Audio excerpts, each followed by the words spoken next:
Hey guys, it's Aaron with Titan Real Estate Group. We are actually on location this week out in California, the Sierra Nevadas, climbing Mount Whitney, the highest peak in the 48 states. It's going to be awesome. So bear with me. The quality may be a little bit off, but the information is still going to be great. So today we're going to talk about how much house you can actually afford after selling in Minnesota here. Now, selling your home in Minnesota, it could, and then buying your next home, it could leave you poorer than you might think. A lot of people get tricked into thinking their equity can, they'll overbuy on their next home because of how much equity that they actually have in their current home. Your equity may be great, but if you don't use it the right way, you could be house poor moving into your move-up home. So we're gonna break down how much you can actually afford using the equity in your current home when you sell in Minnesota. And stick around to the end. We're gonna talk about the number that matters even more than your equity. A couple of years ago, I had a couple reach out that wanted to sell their current home and they wanted to move up to something larger, right? As we all do at some point in time. They'd already estimated their equity in their home and they were shopping for homes around $700,000. Now, they believed that the sale would more than cover their next purchase. We ran complete numbers. The buying power looked very different after running those numbers. After the mortgage payoff, the closing costs on both the sale of your home and the purchase of your home, how much it would cost to hire movers, and that the cash reserve that they wanted to have on hand for future emergencies, their down payment was far less than they actually thought. The lender ran a new mortgage with taxes, insurance, and the total monthly on a $700,000 home. And although technically they could still afford that $700,000 home, their monthly payment would stretch their budget to they would have been house poor. We did an adjusted search with the space that they wanted without every dollar from their current sale. We found the right home, we kept reserves for them, we avoided a payment that they regret, and the equity that makes you feel ready for, and we realized that what equity they had to give them a comfortable price on their next home. And after looking at the complete monthly payment with insurance, taxes, and all that stuff, we found out what they could actually afford. Again, if we haven't met before, I'm Aaron Zenfennig with Titan Real Estate Group, and I help buyers across Minnesota make smart decisions before looking at a price range. So let's talk about how to calculate your real buying power. Selling your home is only half the equation, right? And then knowing what you'll actually walk away with is very important before you start shopping. And there are a lot of other factors that go into that number than you actually might realize. Closing costs, getting your home ready, commissions, any repairs, that kind of stuff. Maybe having to pay for the buyer's closing costs, repairs at the inspection, keeping your reserves together, stuff like that. And so number one thing you want to talk about first when selling your home to get ready for the purchase of your next home is make sure you have a realistic sales price. You need to know what your home is worth today, not some zestimate or estimate from some third-party website that's just trying to get people with clickbait. It's not what the neighbor's house sold for. You need to sit down with a professional, an expert, a realtor, and come up with an actual market value for your home. That expert should be taking a look at the last 6 months in sales within a mile radius. They're going to look at similar style homes, so you don't want to compare a 2-story to a 1-story, right? You need to compare similar style homes. You're not comparing a home in Maple Grove that's in the Osseo School District to a home in Maple Grove that's in the Wayzata School District, right? Those are two very different school districts. You need to make sure that you're comparing like homes, also that are in like condition. If your home has not been updated in years, you're not going to compare yourself to a completely renovated home down the street, even if it's within the same parameters we just spoke of right before this. If it's not in the same condition, it should not be used as a comparable. And again, the different areas, you got to make sure that you're looking at homes within a mile radius. If you're looking, every different area is going to have different demand, right? And they perform differently from St. Paul to Minneapolis, Rochester, Duluth, Stillwater to Minnetonka, all those things, right? Every single area has its own unique demand. They could be in the same city, just like we talked about. If it's in the Osseo, it's all Maple Grove, right? But if one's in Osseo and one's in Wayzata School District, those are going to demand very different prices. So when you run numbers, you want to make sure that you're kind of preparing for the worst case scenario. I always underpromise, overperform. So if we do a market analysis and we think your home is in the range of $525 to $550, you're not going to budget for that $550. You need to budget at $525. And then if you get the $550, that means now you have $25,000 extra in your pocket, right? So you always prepare for the worst case scenario. You don't ever prepare using the best case scenario. If you do that, it might work out, but it's definitely going to be a coin flip and you might end up disappointed as well. So definitely, if you under promise, over deliver, always prepare for the worst case scenario. You're never going to be disappointed. And most of the time, you're actually going to be happy because your number is going to be a lot higher than that worst case scenario. So make sure you talk to a realtor, get a realistic price, taking in all those factors before you list your home. Second number we need to talk about is your estimated net proceeds, what you actually receive after selling your home. Now, people are thinking that, oh, I can sell for $500. My commissions are 6%. That's $30,000. So I'm going to walk away with $470.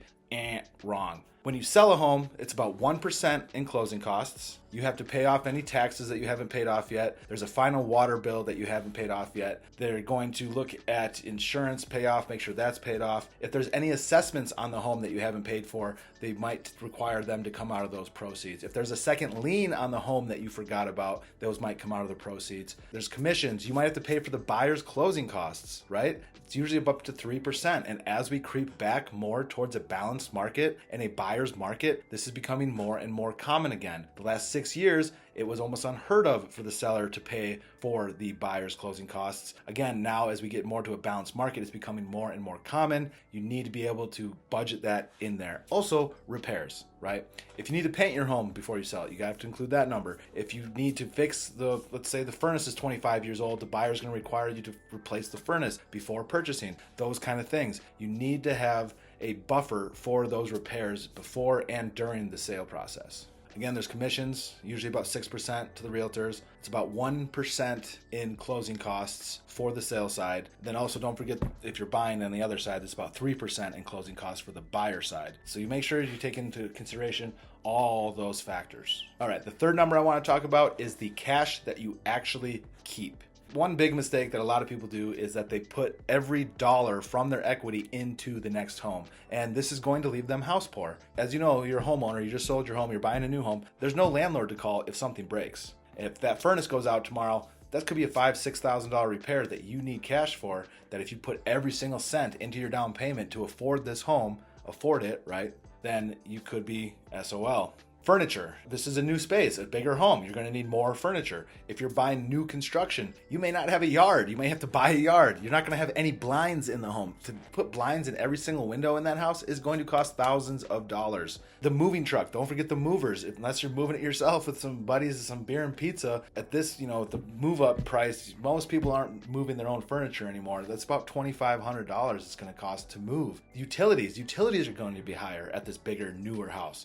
Right? So you want to make sure that you want to have 6 months of cash reserves as well. You don't want to be going on a balance wire without a safety net, right? So you definitely have to take in consideration. You always want to keep a buffer, and don't forget about all those extra hidden costs. Higher insurance, higher property taxes, higher utilities. You're going to need more furniture, any repairs that might need to take place, maybe new appliances, things like that, right? So make sure that when you're running numbers from the sale of your home to the purchase of your home, you're using the actual number. Bottom line, don't buy a great house with an empty bank account. The fourth number we want to talk about is your complete monthly payment. I already talked about this. You're going to talk about, the taxes are going up, insurance is going up. If you don't have enough equity in 20% down, you're going to have PMI, different things like that, right? New insurance, insuring with the roof, depending on the age of the roof, those can be kind of tricky, stuff like that. So just make sure you're looking at your complete monthly payment. That's something that your realtor should go over with you, or your lender actually should go over with you. Make sure that you completely understand everything that's involved with your new monthly payment, right?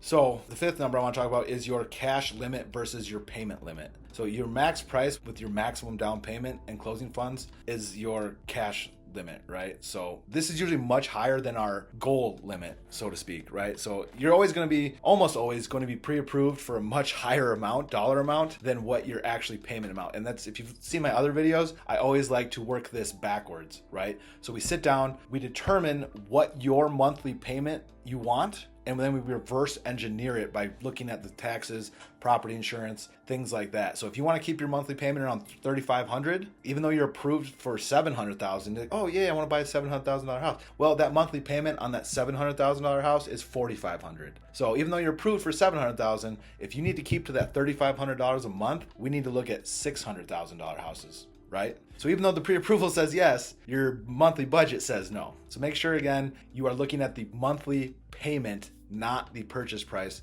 on a home. The next number is, should you put 20% down? A lot of people have been taught, including myself, growing up, you need to have 20% down. However, in my mind, a mortgage is your cheapest loan you're going to find, usually, besides maybe a brand new car. But if you take out a personal loan to do some repairs and stuff like that, your interest rate is going to be higher than your mortgage interest rate. Almost always 3 to 4 to 5%, even 10% higher than your mortgage is a personal loan. So if you're like insisting, I have to put 20%, but then you take out a $20,000 loan after you close on the house to do that renovation, well, you could have just saved 20% on your down payment, save $20,000 on your down payment, and then use that, just pay a little bit more in your monthly payment, which in the long run is going to be less than that personal loan you took out, right? Again, your mortgage is your cheapest money you will ever borrow. So definitely think about that. You can always get rid of PMI later. As your home gains in equity, once you finish that project, your equity in your home might have gone up to get rid of that PMI. So again, you have to talk to a realtor, talk to a loan officer. Don't assume that 20% down is always the best way to go. I touched on this briefly a little bit ago. Don't forget about the monthly cost going up in your new home. If it's a bigger home, utilities, insurance, property taxes, all that stuff. You have a bigger yard, you might need some more bigger furniture, all that good stuff. So again, don't forget about the cost of a new, bigger home. The next thing you need to think about is the timing of the sale and the purchase. Now, if you can do it perfectly and balance it, you can buy in January and February, make it contingent on the sale of your home, and then sell your next home in March. So you buy in the slow market and you sell in the high market. It's very hard to do, doesn't work out usually, but it is possible. But most of the time, you're going to be selling in the spring, buying in the spring, or vice versa. So either you're going to get more for your money, but then pay more, or you're going to get less for your house, but then you'll also pay less. So it's definitely good to think about the timing of everything. If you're doing new construction, it's a little bit easier usually because sometimes the builders can be a little bit more flexible on contingent sales. So you can get your new construction lined up for March, April finish. Then in February, March, you can get your house on the market and sell it. Get the new construction under contract in the winter, sell your new, close on it in the spring, but then also sell your next home in the spring. So timing is everything in real estate, even arguably just as much as location. It's timing. Everybody wants to be into their home before the school year starts. So,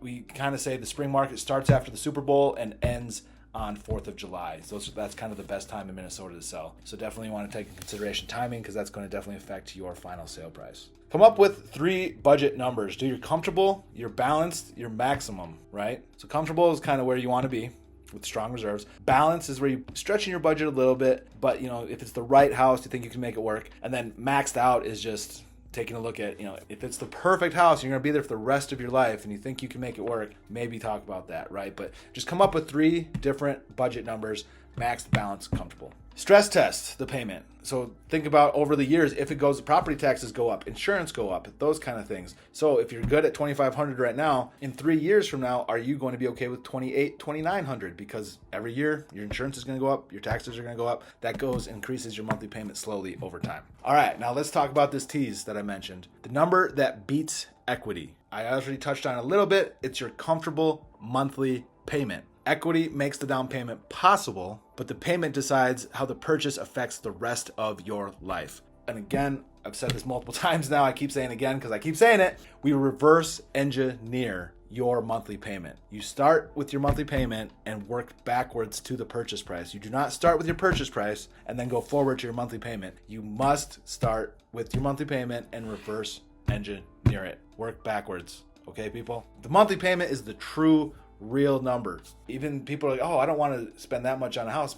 But if the monthly payment's less than what you thought, you could be okay with that. So monthly payment beats the purchase price every single time. And it's very important to concentrate on that monthly payment number. All right, guys, that's all I got for you today. Thanks for checking in with me. Wish me luck on my trip up the mountain. If you have any questions, concerns, leave them in the comments below. I respond to every single one of them. If you have gone through some of these things that we talked about, share your experience for these people looking to make this move who haven't done it before. Hint on some of the things I've talked about. Let us know how it is. If you're about to do this process, list any questions that you might have. Some people could be, if you have that question, someone else has the same question, right? So no dumb questions here. Again, drop them in there. I'll respond to them. Have a great rest of your day. Titan Real Estate Group is treating you the way that we would want to be treated.